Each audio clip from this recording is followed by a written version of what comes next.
I covered House of the Dead's remake on Switch 2 weeks ago, and I said this during my review. I don't think it would be an overstatement to say this game could use some love from next-gen consoles or the PC.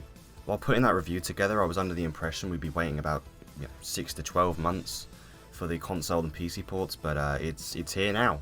A massive thank you to the lovely people at Forever Entertainment for letting me take a good look at the PC and PS4 version a whole week ahead of release, so I could give you guys my honest thoughts on how they match up against the Nintendo Switch version.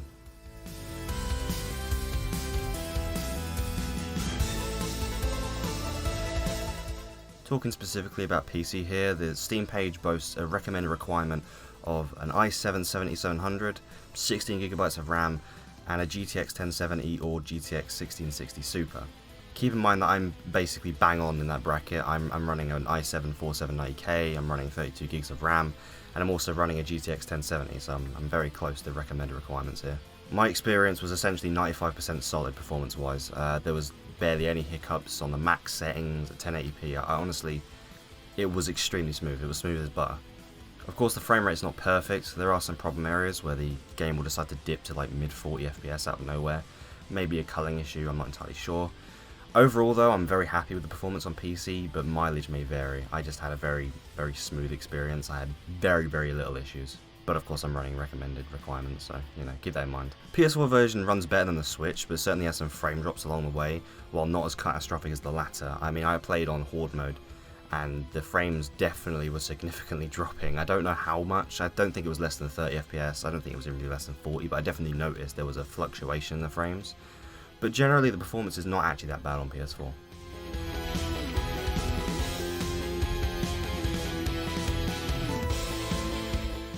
Of course, it goes without saying that you can expect the PC version of the remake to look the best. The PS4 version has most of what the PC has, with a few features missing. Like I noticed that bloom is either reduced or completely absent on the PS4 version compared to the PC. Although that might be a pro for some of you out there. I know that bloom is a bit of a shaky thing. Speaking generally though, the visuals actually took me back a bit. Like, they don't look photorealistic, and there's no ray tracing, but going from the Switch to the PC was night and day. The game is genuinely a really, it's a damn joy to play it now. It just feels so smooth, it looks so crisp. I distinctly remember the start of chapter 3. It has a room where there's this like gorgeous lighting effect, like a fan, and there's like shadows that are cast. It just looks really good. And I don't remember that ever being in the Switch version, even without performance mode. I don't remember that. It just kind of really shocked me to how good it actually looked. The game doesn't look like a bunch of unique assets strung together. It actually looks unique, and the lighting really complements that. The texture work too is grossly thrown aside in the Switch version, for obvious reasons. I mean, there's RAM limitations, just hardware limitations as a whole, right?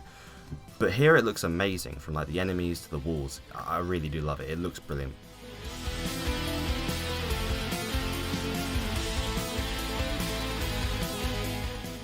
Gameplay wise, it's the exact same as Switch, there's no differences. However, with control, there are some caveats, of course. The PC version allows you to aim using the mouse, which for me is a massive pro because I hate using the thumbsticks, and the Switch gyro wasn't the most accurate thing ever. According to the developers though, the gyro has been retained as long as you're using a controller or a system with gyro, although I haven't really been able to test it myself. I also don't own a light gun, but the game uses raw mouse input, so theoretically light gun functionality should be possible, which is a major bonus for those who love the arcades. I actually kind of want to buy a light gun just to try it. Now, if I had to compare both versions to the Switch, I would say that PC is obviously the superior version when it comes to graphics, performance, and even control schemes. Although that last one is a bit of a bias on my part. I just prefer mouse controls. I'm a PC gamer, so it's kind of what you expect. To be honest though, if I had to pick between the PS4 and the Switch, I think I'd honestly say the Switch version. I just find it more superior, simply because of how easy it is to slide the Joy-Cons out of the system. You can literally just hand one to a friend and play with them. The Nintendo Switch of course has its performance hitches, but as long as you're running performance mode and you're not playing the Horde mode, you should be fine. Overall, I love the PC version. It's the version I'm going to be playing the most, but I'm sure I'll be coming back to play the Switch version with friends and family in the future. All versions are good though. I mean, honestly, if you have either of the consoles and you're wondering if it's worth it, I'd say every version is worth it. If you're restricted to that one platform, go for it anyway. Like, I really would suggest that. I think if you are like a single player person, you have all three things, I would say the PC is the best option. If you have obviously a PC capable, but yeah, I just feel like the PC version is best. Put it simply, though, all versions are great. Thank you for watching, everyone. Have a good one.